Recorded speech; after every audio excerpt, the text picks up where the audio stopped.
Hello, welcome. As promised, this is episode number 2 on the trigonometry.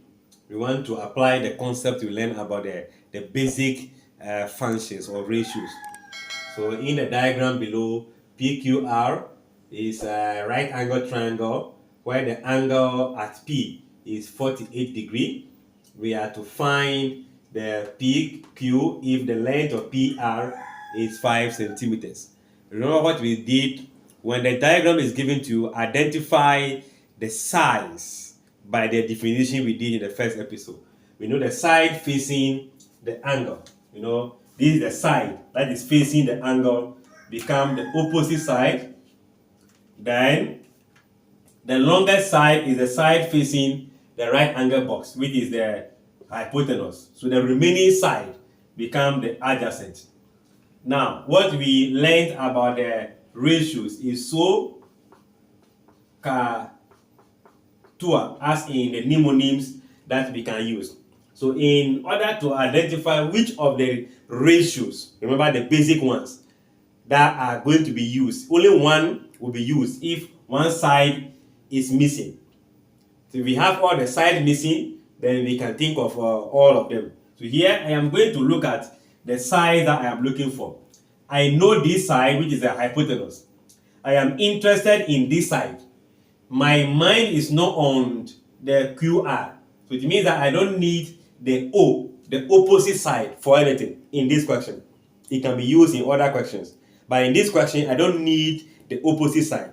So I go into my mnemonics or the acronym and cross out the ones that contain the O, which is the opposite. So the first one, there is an O here, meaning there will be no use of the sign.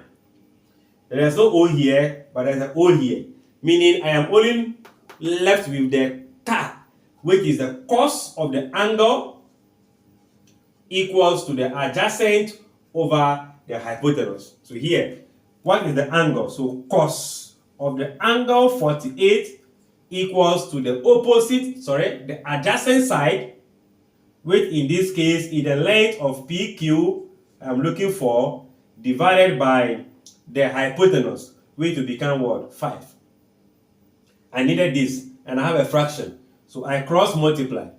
Remember, 5 cannot multiply here. It can only multiply from behind.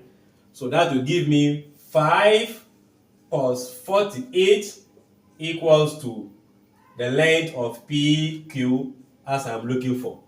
If you put a 5 here, they are also multiplying, but it will increase the value of 48, which is the angle. So let it be behind. Then we are going to put that in our calculator. And if you do that, you should be having 3.34565 equals to PQ length. So therefore, the length of PQ, we are not be giving any dimension, so let's leave it into 2 decimal places.